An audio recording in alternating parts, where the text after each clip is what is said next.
Hello, everyone. Thank you so much for joining us today. I am Suman Kapur, CEO of Well Balanced Solutions, and I am joined with my partner here, Tiffany Castagno of CEPHR LLC. We are excited to have our guest, Demetria Sloan, join us today. It's going to be a powerful conversation. We first, of course, wanted to acknowledge that today is 9/11. It is a difficult day for a lot of us.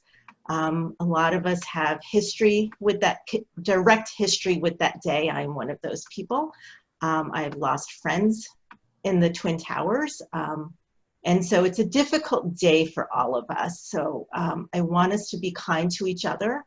I want everyone to encourage talking about the events of 9/11. It's important that we keep the tragedies of that day in the forefront of our thinking, and to talk with our children about this day. It's part of their history as well. I also think that today's topic is even more relevant because the events of 9/11, on 9/11, months and days afterwards, were 9/11, business was not as usual. And here we are again finding ourselves in that similar situation with the social injustices that are happening. Business is not as usual. So I think it's going to be a great conversation. Demetria is a new friend of mine. We are both Navo sisters, and it's just been a pleasure to get to know her. Just a little bit about her background. She's a certified executive leadership coach, a life coach, trainer, and motivational speaker. She's the founder of Vantage Point Coaching, where she helps others achieve higher levels of performance, greater business results, and more personal fulfillment. She's also an author. She self-published her first book called Pearls for the Journey, a guide to a more fulfilling life, where she offers 10 pearls of wisdoms to fuel your growth and development. She is a powerhouse, to say the least. And so I'd love to start by asking Demetria what it was about the topic that interested her in coming on our series today. Well, hello, everyone. Thank you, Suman. Thank you, Tiffany, for having me. I'm grateful to be here with you. And thank you for acknowledging the September 11th. It is a day that we all remember exactly where we were when it happened.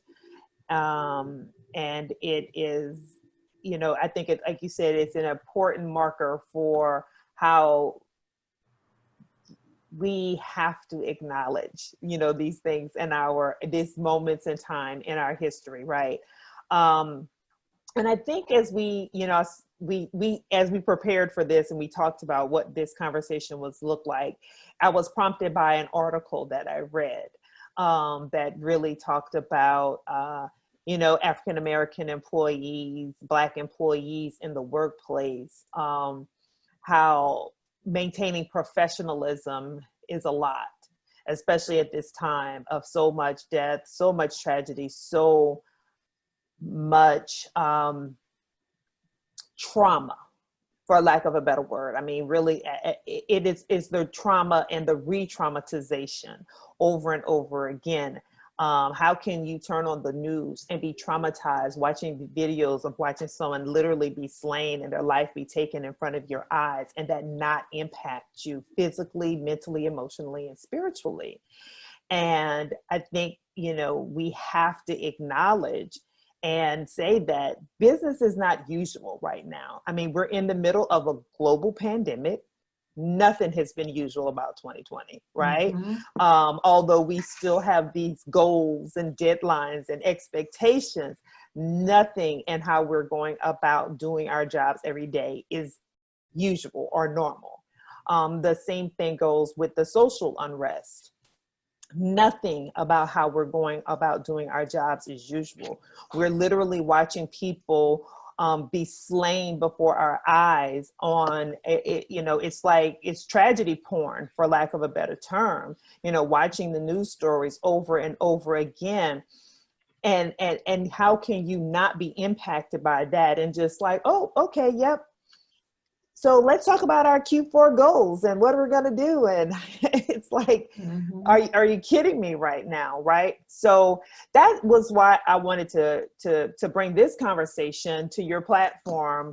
As you've been doing this work and having these discussions about race in the workplace, and that we cannot keep going on business as usual and not expecting there be consequences to that, to not expecting that there's not impacts in performance, that there's not impacts to levels of stress, which we know when people become overstressed, that's going to lead to downtime. It's going to lead to loss of productivity. There's so many different things that are lost by us pretending that the dual pandemics of the global health crisis and racism and systemic racism are not impacting us. And then we also have this thing where we just don't want to talk about race, or we don't want to really deal with it honestly. Like I tell people, you know, there's so much intellectual dishonesty going on, because we started today talking about September 11th, and we always talk about remembering September 11th, but Black people are always told how we should forget that all of these things are of the past, as if, you know, as if the legislation just allowing us to be in the same workplace did happen like just 50 years ago, right? So, but we're supposed to forget that, but we're supposed to remember these other tragedies. And how can we forget seeing someone murdered in front of our very eyes? It's just, we can't. So, and everything that you're saying is absolutely spot on. So I've been out of the corporate world for a while, having built my business and things of that nature. But one of the things that I recall HR saying is, don't bring personal situations into the workplace. That stays outside the door, because when you come into the office, your job is to get your job done, right? You are to meet those deadlines, you're to manage the groups that you're in, whatever the situation is. We are hearing some of that still happening. So what are your thoughts behind how we get leadership on board to say, a lot of this, we have to have these conversations. We have to create some kind of a space within the workplace for people to feel comfortable to come in and talk about what's happening in their lives, whether they're directly affected by the injustices that are happening, whether they are on the peripheral, whether they want to make an impact, however they are a part of the situation. How do we move forward and kind of get managers to understand that just as you have a deadline for a project, you have to have the space for people to come and talk about personal stuff? Because you hear it a lot of times. Managers say, that's not our job. We're not here to be your psychiatrist, your social worker. That's not what we do. So how do we combat that bridge? How do we create that bridge between those two different thoughts? Yeah, it's funny because, you know, but your job is to create a high functioning work team, and your job is to create an environment in which people feel included, in which they can show up as their full selves, in which they can be highly productive and highly engaged, because we know the data, and the Gallup data is out there in terms about the level of disengagement in the workplace and the level of active disengagement of employees and what the costs are related to that. And so you can't, when people say, well, I don't have time or I can't afford to talk about those things, you can't afford not to, because there are opportunity costs. There are opportunities that are lost in terms of productivity, in terms of you getting the best out of those employees, in terms of just, like we said, when we have inclusive environments and people feel like they can show up as their full selves, the fullness of who they are as human beings, and express that, you get more out of those employees. You know, when it comes to the bottom line, when it comes to meeting deadlines, when it comes to, you know, being an attractive employer that people want to come and work for. That is what people are looking for, and that is what they're desiring. So I would say that thinking is it never was applicable, because the truth is, human beings, while organizations might have silos, human beings, we don't live in silos. Like, we don't have, we try our best to have our work face and our home face and what have you. But if things are falling apart at home, if you to think that it does not impact what's happening at work is foolhardy. Right. Mm-hmm. And to think that things that happen at work and when people are under pressure at work, that it doesn't bleed over into their home life, that's foolhardy. So we created these false narratives, and we've lived with them for years about, oh, that's just not what we do here. But we have been doing it, and we've been suffering as a result. And so you have employees who are suffering in silence. You have, like they say, when is the time when most people have heart attacks? It's on Monday when they're getting ready to go to work, right? So we've created this false narrative that there's no place for it here, but it's happening every day, and it's still happening. So wholeheartedly agree with you. I mean, my mind is kind of going right now. What happens if, for example, there is the acknowledgement from leadership, absolutely, we need to do all of this, it makes sense, but we're not equipped to do it. I'm not a therapist, I don't know, this takes a whole different level over just creating the safe space for conversations. What happens, what's the conversation that happens then amongst leadership? How, do we bring someone in who specializes in trauma? Do we bring a facilitator in? How do we move those conversations when leadership may not be comfortable leading the conversation? I mean, we're not talking about just a problematic situation. We're talking to the nth degree, the level of trauma and stress that employees are going through. And so I would say that's where sometimes the best thing to do when you're a good leader, great leaders are great followers. And that's where you have to follow the lead of your employees. And the only way you can do that is by talking to them. And so, I had, like I told you all, as we were prepared to come on, I have my little checklist of things. So one, we have to acknowledge, like you said, we have to acknowledge that these things are happening, that they're going on, that because some people, again, they might be impacted more personally. Some people may be impacted more tangentially, but it doesn't mean that it's not having impact. Right. So you can't just assume that it's impacting everyone the same. And you won't know that until you've had a conversation. And so you go into those conversations and you approach those conversations, not as the leader and you have the answers, but as the learner, and you want to hear and learn from other people. You want to listen, you want to check in and see how people, you want to do a pulse check. How are they managing? How are they coping? What are they dealing with? So you want to check in and you want to create an open dialogue and a space for that open dialogue. You also, as the leader, need to do your own homework. Check your own biases, check what might be holding you back. Check what your blind spots are, and talk to your employees and say, I need an accountability partner here. I want you to be my accountability partner here because I have blind spots in this area, and I need you to be my blind spot mirror.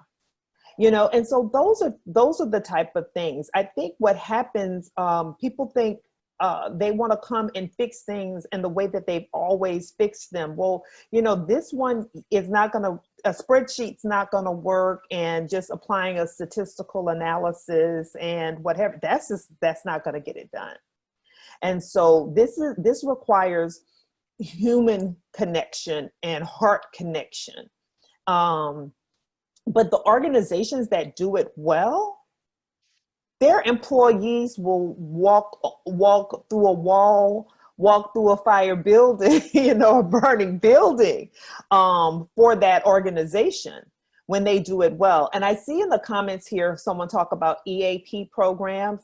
I think EAP programs are great, but also it available an opportunity for your employees. You know what? Our EAP might not be sufficient because some EAP programs aren't sufficient, or they don't have a diverse representation of specialists on board. You know what? I'm going to make it available to you that if you find the specialist, I'm either going to get them onto our EAP program, or I'm going to still support and pay for you to get the support you need outside of what our current offerings are.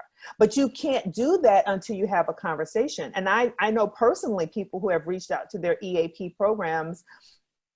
I did some work here for the state of Florida, an agency here with the state of Florida.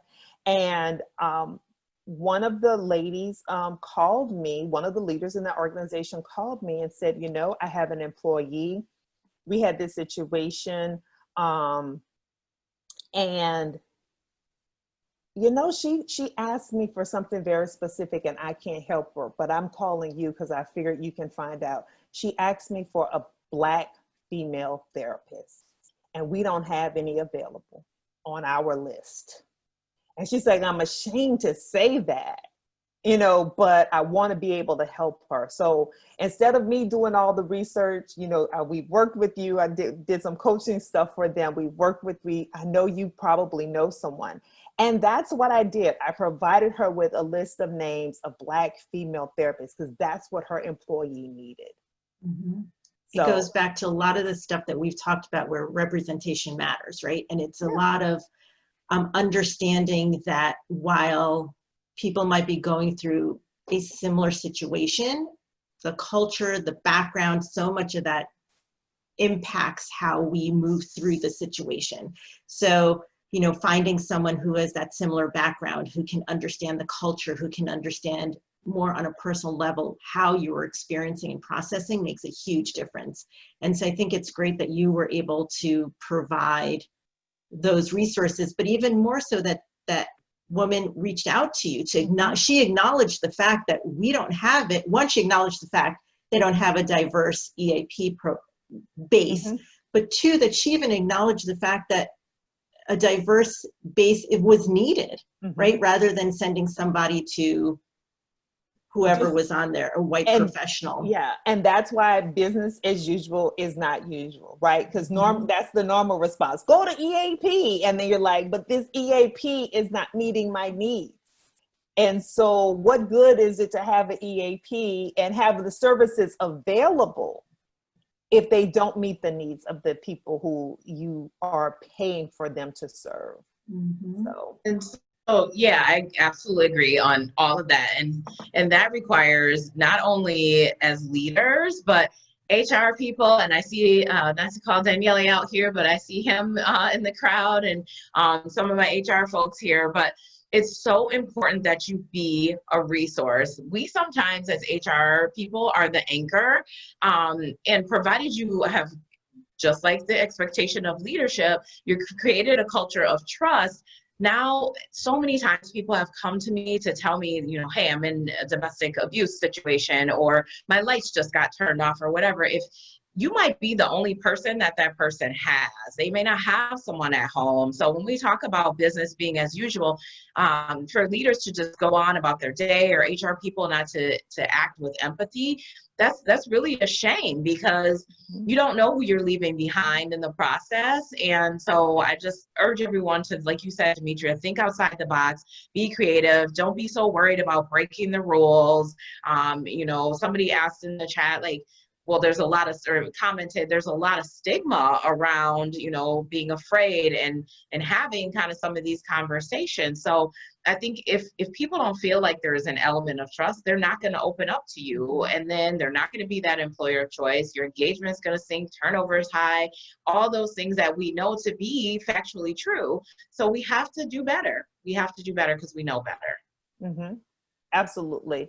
And that's the thing. And there is still a lot of stigma around all myriad of topics, right? So, you know, we're specifically talking about, you know, race and the conversation about race in the workplace, but mental health overall. Mhm. I mean, you know, just women dealing with postpartum depression, you know, coming back into the workplace, and they're like, you know, trying to breastfeed a baby and get a report done at the same time. Like there are a myriad of issues that we still have so much stigma around. And to, you know, Suman, you said, oh, wait, that's not our job here. That you keep that over there. This is our job here. It's like, it's foolhardy, and it has a detrimental effect, especially long term.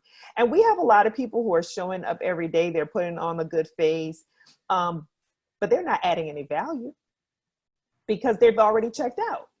You know, they're emotionally, spiritually, mentally, they're checked out. So at that point, they're really just taking up space. So you do yourself a disservice by not getting in, like you said, building trust, showing empathy, showing compassion, acknowledging, doing the work, and really creating the type of inclusive environment that allows everybody to thrive.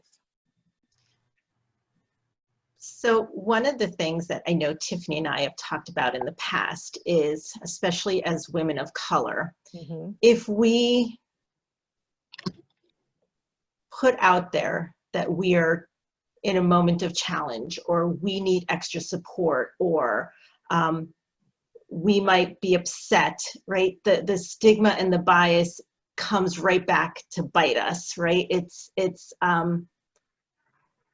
We're either aggressive, or we're trying to rock the boat, or why can't you just go along and move forward? And it's hard to talk about these things. I mean, there have been situations where I've been that person, and that reaction has just put me further into my shell and not want to share what's going on. How do we as organizations, what are some of the tools and ideas that we have as leadership in organizations to let women of color, people of color, know that it is safe to have these conversations? And I understand leadership creates that safe space, but there's a difference between words and actions, right? And I think that's the struggle that I find myself in often is I hear people saying that, and I hear people saying, come talk to me, but are they genuine? Because when I have in the past talked to people, they're like, well, you know, I don't know what to do, or they'll give one or two answers and then not return text messages, not respond to emails again, not pick up the phone and check in. And so it just makes me go further deeper into where I am. And, you know, and the struggle becomes internal for me.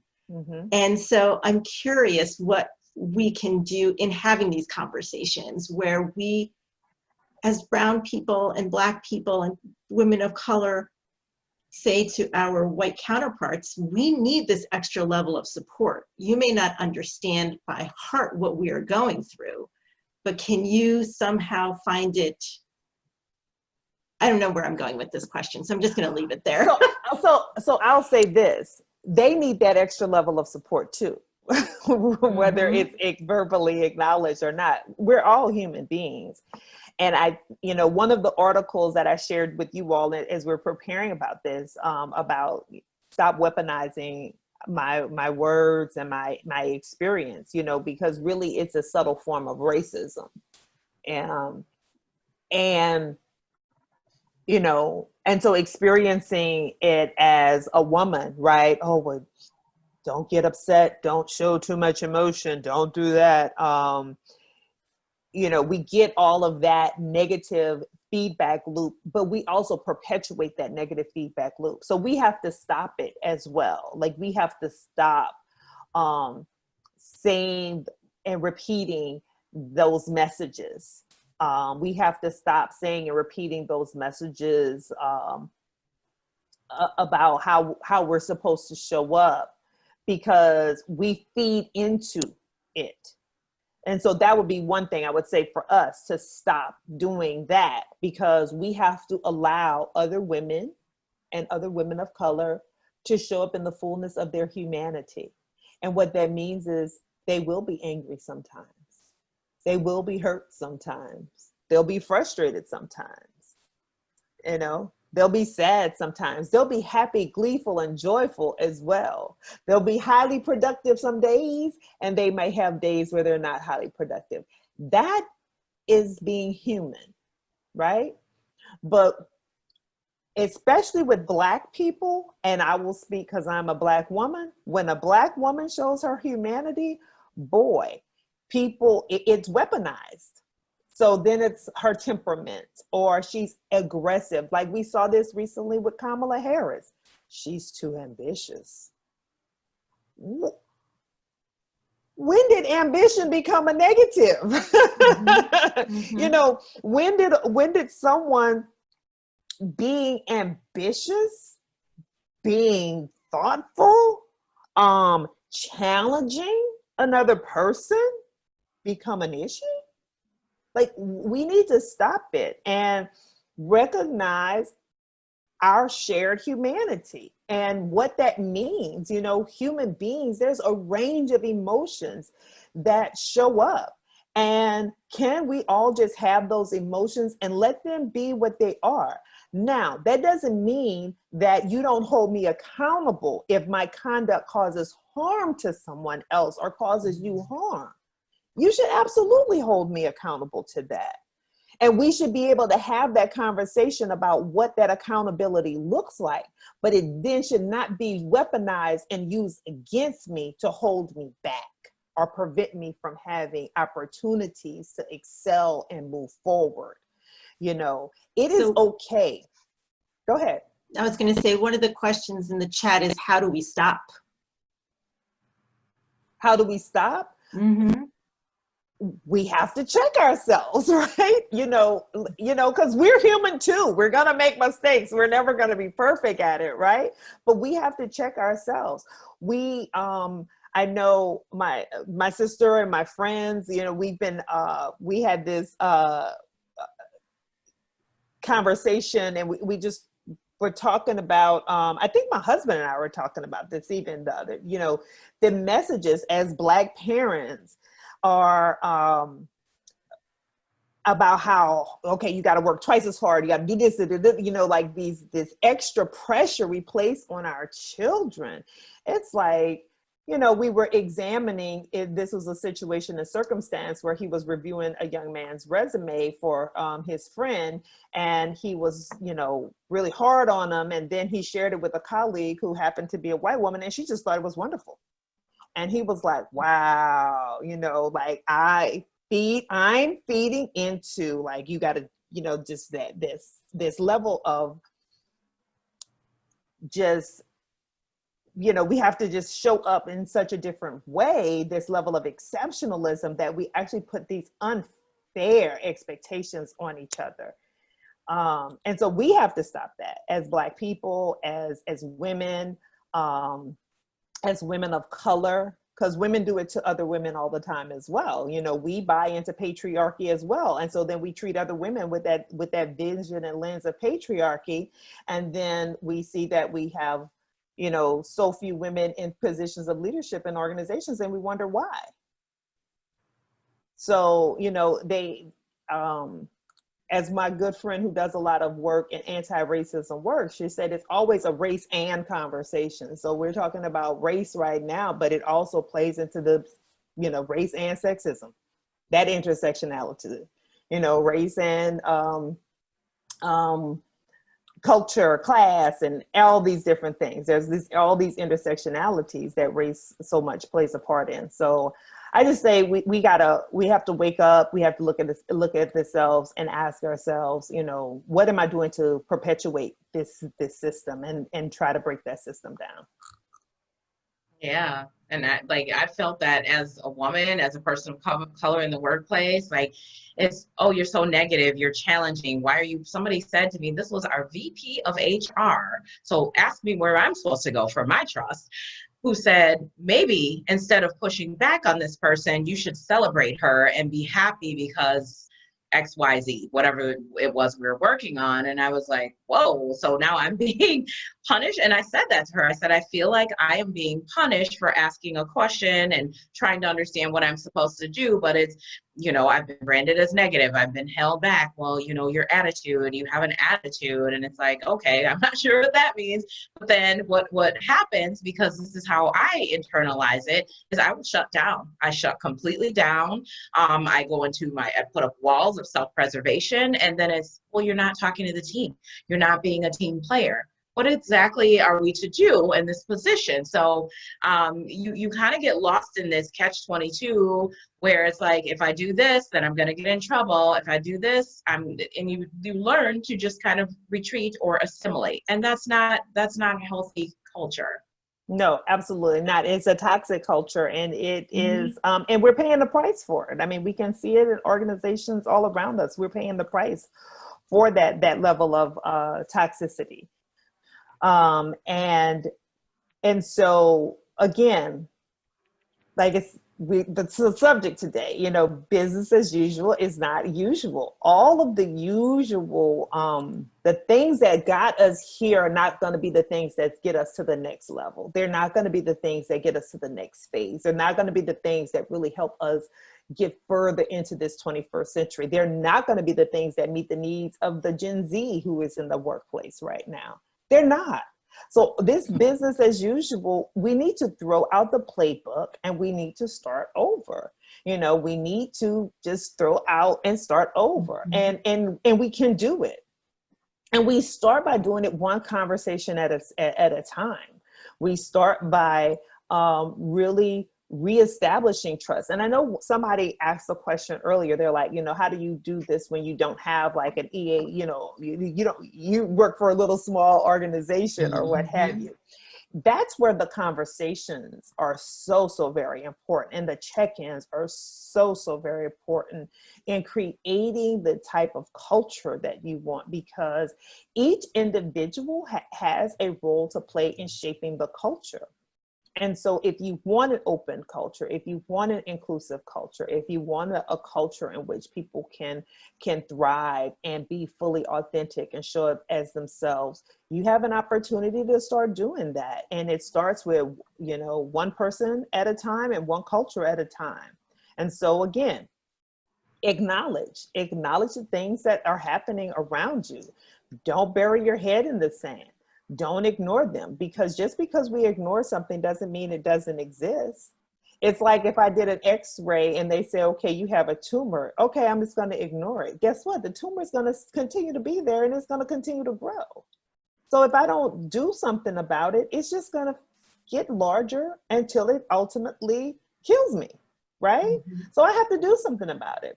And that's what we're dealing with now. If you think about so much in our society are like tumors. They are like cancers. You know, we are constantly feeding the beast. It's constantly growth. But we never cut the doggone tumor out. So we got to cut some of these tumors out. So powerful. There's another question in the chat about what are some of the obstacles that may prevent leaders to address unusual situations that affect employees on an emotional level? I think the biggest obstacle is just fear, right? Because we do live in a highly litigious society, and people are afraid. So they are afraid to show any humanity. They're afraid to show any vulnerability. They're afraid, and that fear keeps them from being normal, right? It's like this irrational fear keeps you from showing up as a human being and just saying, you know what, I don't have answers, I can't offer anything, but I'm here if you need me, I care. You know, people don't even do that. They don't even want to say, you know what, I care, because they're like, oh, well, what could happen if I say I care? What does that mean? Like, you know, it's like this, all of this. And Tiffany, you're the HR expert, and I think you have some other HR folks on that's what you hear from HR. Yeah. Like, okay, what are the consequences? You know, how's this, you know, and it's like, we just live in this society where we're like kind of managing. And I understand we have to think about the worst case scenarios, but boy, what if we started thinking about what's the best case scenario? What's the best thing that could happen here if we just say, you don't have to offer a solution. You don't have to give a prescription. Just say, you know what? I know this is a challenge. I know this is difficult. we're thinking about how to do it, and we want you to be a part of the solution. It's that acknowledgement. Yeah, just come help. Exactly. Just come help us figure it out, because we don't know how to address this. And then you might be surprised at the creativity and the ideas and the in it, just what it does to go into building trust, even to say, wow, they really do care. They really do, want to hear. Boy, it can spark so much innovation and creativity within an organization. But just like, nope, that's an unusual, that's a bad situation. And so we're just going to keep on going. It doesn't work anymore. I was reading an article about compassionate leadership and how that is a new term. I think we've all had it as leaders. It's in us, but now it is being pushed to the forefront, this concept of compassionate leadership. And everything I think that we're talking about here falls under compassionate leadership. You don't have to have the answers to everything. And I think that is making leaders vulnerable, and people need to see that, because vulnerability also equals being a human. And I think that makes a big difference in how people see you in a company. It's okay to be vulnerable. It's okay to be compassionate. It's okay not to have all the answers. And like you said, throw away the playbook, because that's not how it used to be. The leader didn't know the answers or have a path or have a sense of where they were going. They were booted. They were done. They weren't going to move forward in a company anymore. And so it goes back to exactly what you're saying. Throw out that playbook and let's create a new one. And it's time. It's long overdue. It's overdue. I see a couple of my HR disruptor folks. We're positive disruptors, despite sometimes being branded negative, because we think differently and we want all these things that you're describing. I would love for you to react to this comment that I'm reading in the chat that I'm just like, ooh, it gave me chills. I used to hear women proudly say, I prefer to work for a man. I don't like female bosses. It drove me crazy. It finally feels less common to hear that. What do you think about that? I'm actually, I know Suman talked about, we're both members of an organization called NABO, and I'm going to be doing the talk about that in a couple of weeks here, because it drives me absolutely batty as well. And it has, but then you have to ask yourself, why is that? And again, it goes back to, as I said earlier, it goes back to we being victims of patriarchy ourselves, and thinking that that competency, right? So competency was equivalent to white male, right? That's what most of us, if you do a Google search on CEO, tell me what the photos that come up look like. You're not going to see many women. You're definitely not going to see many women of color. You might not even see any men of color. So this whole white supremacy, white male supremacy, white male dominance has been equivocated, or it's like that's competence, that's leader, and we fall victim to that as well as women. And so it drives me nuts as well, because I will say, in my experience, the most inclusive, the most competent, and also some of the most successful leaders who I've worked with in organizations have all been women. They've all been women. Did they hit a ceiling? Yes. And it was very unfortunate. But those were the most inclusive and the best leaders that I worked for. And they were consistently high achievers. So yeah, that drives me nuts too.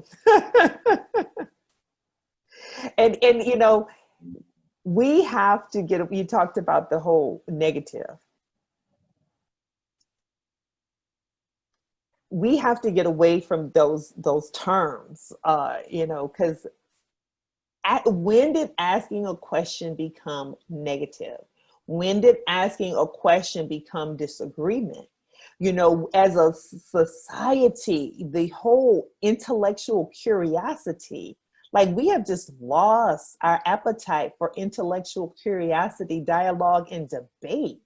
And I'm like, are you serious? Like, we should be able to just think critically and challenge one another, and it just be that. We're thinking critically and we're challenging. It's not positive, it's not negative, but we have this tendency to want to add these value statements and these value judgments to certain actions. And I'm, you know, again, I'm not a psychiatrist or a psychologist, so I don't necessarily know what that's all about. But these value judgments we have around certain behaviors, like asking questions, and around who is allowed to ask questions versus who is not allowed to ask questions. That's all a part of this value judgments that we have. So it's okay for a white male to ask a question. It's okay for white men to be assholes in the workplace. But a woman, whether it's a white woman or a woman of color, a person of color, oh my gosh. You know, you will be out, your head will spin how fast you'll be out the door. With maybe with compensation package in hand or not, right? But you will be out of the door. I think some of that is changing, but more of it needs to change. And those of us who are people of color, Black people, Black women, Black men, any other underrepresented group, we also have to shed our own isms and patriarchy and our own unconscious bias in order for us to really propel and move forward as well. And I see a comment down there says part of it is internalized guilt, I think. That's interesting. Yeah. So what if employees already distrust the management? That's a question that came through. So hearing managers say, you know, they don't know yet what to do. So we talked about that acknowledgement, right? But employees getting on board to create a plan, could this create more distrust and feelings of unsafety? Say that part again. Let me read it on my, yeah. Oh, okay. Yeah, so there's already a distrust. Yeah, so I am not sure. I think if there's already distrust, I'm not sure if the manager's saying that they don't know what to do and get employees on board will create more distrust, because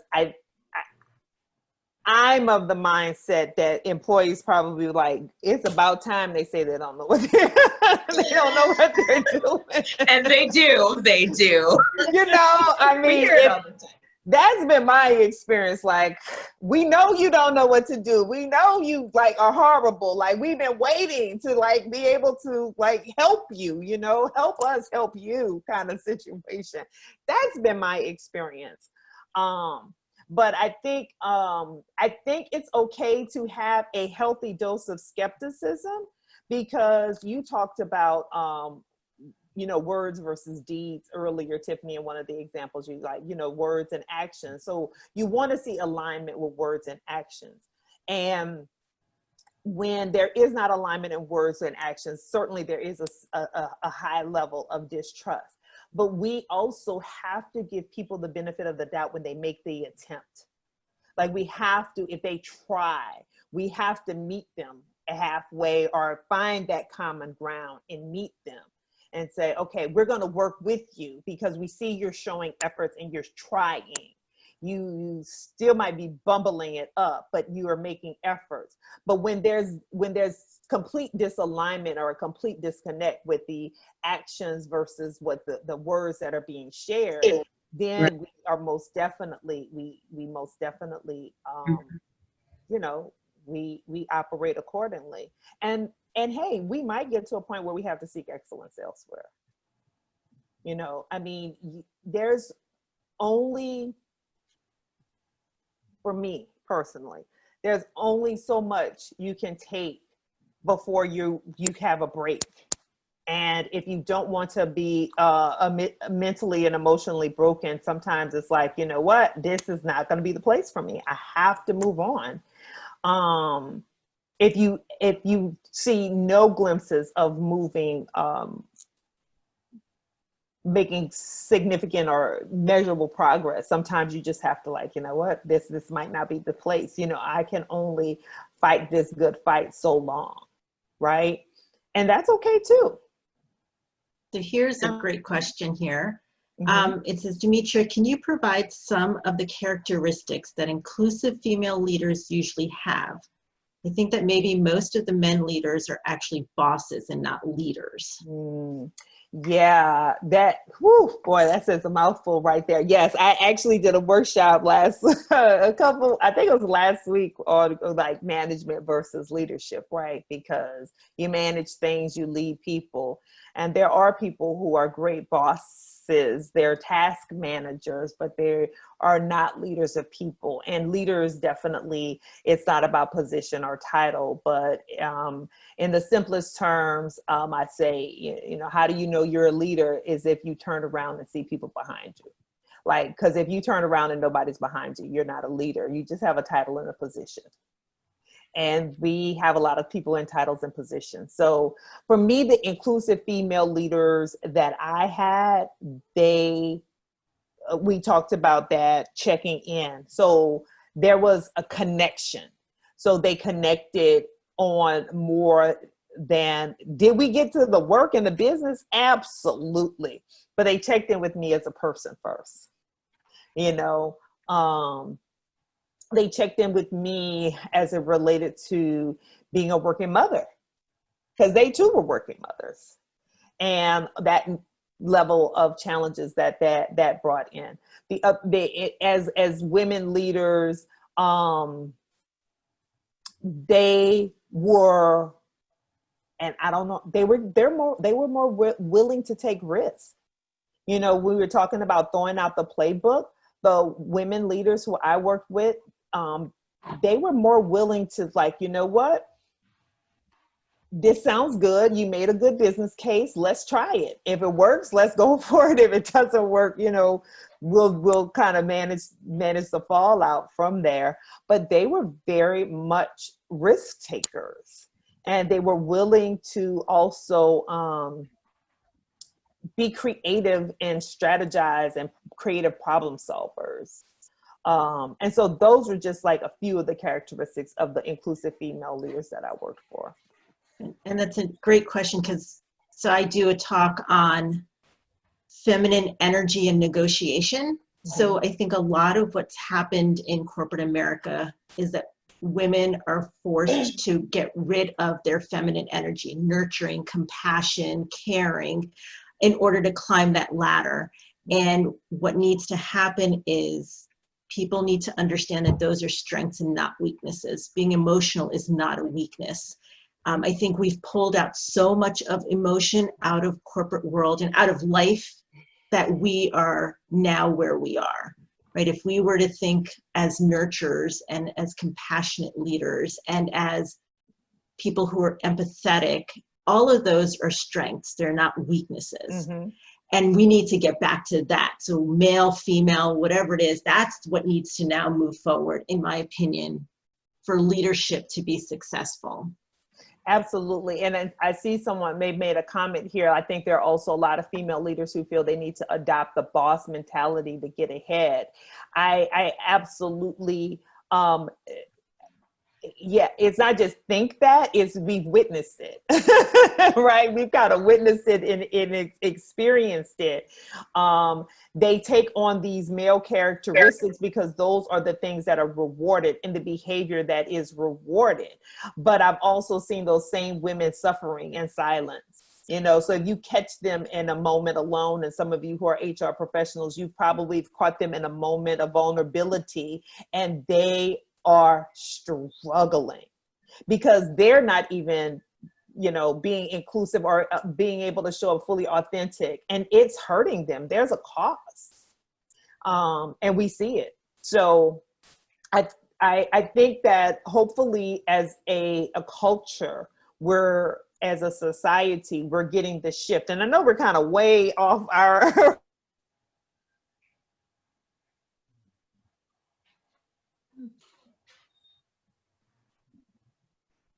Oh, you're good.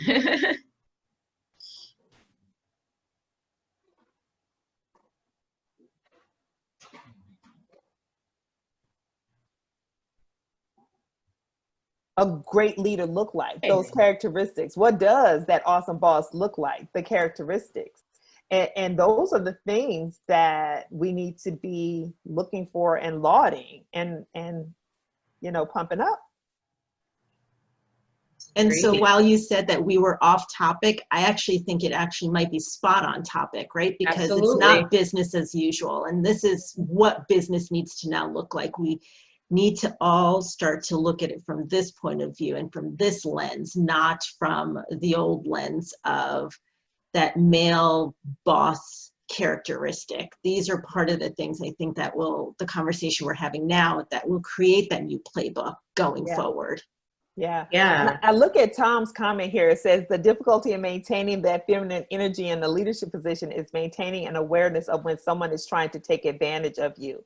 And, thought-provoking point. And so my challenge to that is I think women very well know when someone is trying to take advantage of them.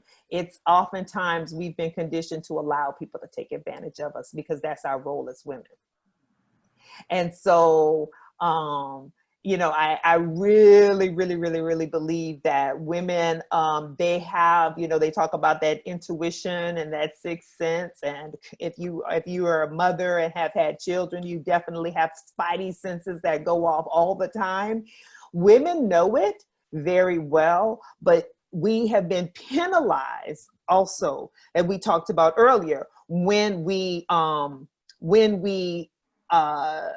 show up in a certain way, when we cut that off, or when we may respond in a certain way, then, oh, you're being aggressive, or, oh, you're being a bitch, let's just call it, it's all of these other things. So I think that part of our feminine energy is being acutely and keenly aware when people are trying to take advantage, but we've just been conditioned to allow that to happen, especially when people look a certain way.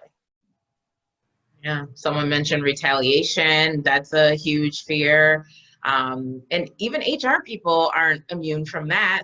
I'm an HR person who has worked in organizations where I felt like I'm putting my neck out for someone, but I did it because it was the right thing. Or like, well, where's my support when I feel retaliated against? It gets deep in those organizational waters sometimes, but we have to start trusting, and we have to trust each other first instead of trying to trample all over each other, compete till there's no more competition to be had, and just be human. That's all it boils down to. Why can't we haven't figured this out yet? I don't know why.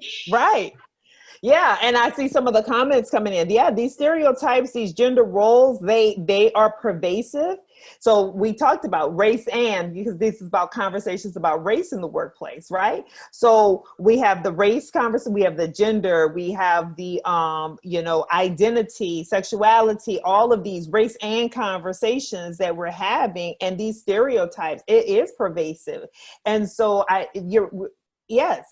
When we get to our shared humanity and we can show up as full human beings with the level of knowledge, skills, and competencies, our unique talents and abilities, with our flaws and our struggles, when we can show up fully like that into the workplace, then I think all of our workplaces will be better.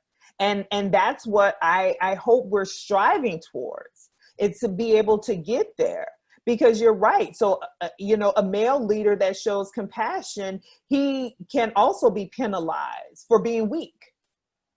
And it's because, again, we have all of this, for lack of a better term, bullshit stereotypes that we're all falling victim to and we're living under. And it's not helping us advance and progress.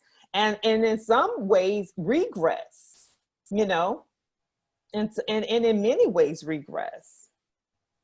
And I've watched men who, I've talked to these types of leaders, like, well, I don't feel supported by my next level of leadership, so I don't want to say anything. I'm not getting involved, but they know that it's the right thing to do to get involved. And so to watch that is just, it's tough because they're afraid they're going to be retaliated against, or they're not towing the company line. Literally, I had a leader come to me and said, that's what their boss said to him. Like, you need to just toe the line. And I was like, what?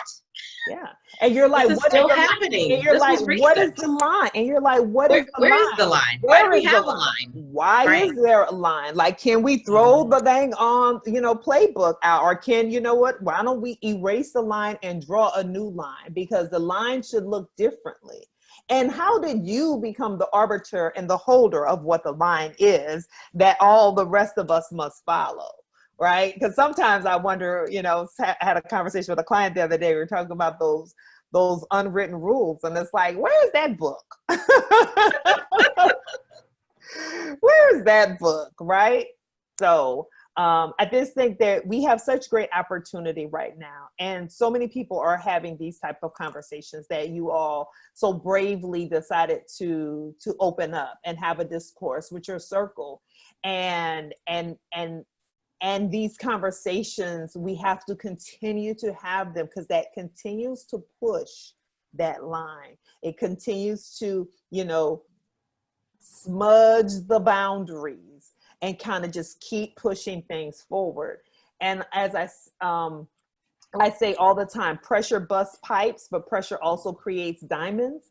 And so we have to keep pushing the line and having these conversations because that pressure is going to make some diamonds.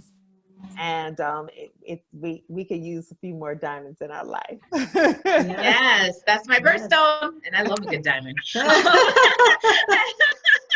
I think that's a great place to wrap. I think, Demetria, thank you for all your wealth of knowledge and just your fun, vibrant energy. We are so grateful. Thank you, everyone who joined us here live and who will be watching the replay. I absolutely agree. Let's keep these conversations going. I know we have some familiar faces and we have some new faces, which is exciting. Suman and I have been on this journey since June 11th. I remember the day. And it's been great. And I am so humbled to have you as a partner, Suman, to be a part of this journey, to have these important conversations. And for everyone who is here, please feel free to join us. We will be doing this every Friday at 12 Eastern. So we post on LinkedIn. That's where you can find any of us, including the lovely Demetria. So any questions, let us know. If anyone wants to stay for a little bit, a few minutes afterwards, we do always offer that as well. So we'll be posting the replay if you missed part of it, or if you want to catch it later for those of us who aren't live, or maybe had to leave a little early or join late. So definitely looking forward to some more topics and conversations here. We're in this for the long haul and to impact some change. And now I'll see if Suman has anything to add to that too. Thanks, Tiffany. No, this was a fantastic conversation, Demetria. Thank you so much for coming. The comment section was blowing up, which is amazing. Oh my gosh, fire. There are lots of great things out there, and that's what we want. That's what Tiffany and I, that was one of our goals, is to have these conversations, create the safe place for people to come and to share their ideas and to work towards moving in a better place, moving everyone towards that better light. And so thank you, Demetria. Thank you so much for being here and for sharing your wisdom. I have copious notes here because I couldn't write fast enough, but I loved everything that you said and I support everything that you say. And I hope people will work towards some of the things that you talked about and make that a part of their workplace environment, a part of their everyday working. So thank you again. And we will, like Tiffany said, be here just for a few minutes afterwards if anyone wants to stay on an unrecorded session. Yes, let's have the conversation after the conversation. Yes, exactly.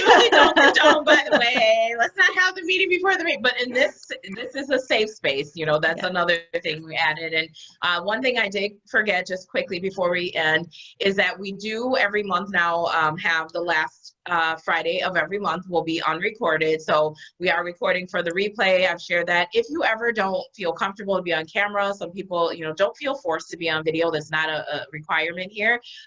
But we will, the last Friday of every month, be doing unrecorded. So it won't be recorded. There will not be a guest speaker. So just want to put that out there as well for everyone. So I appreciate everyone's time, and we're super grateful. Let's keep these conversations going. Thank you. Take care. Bye.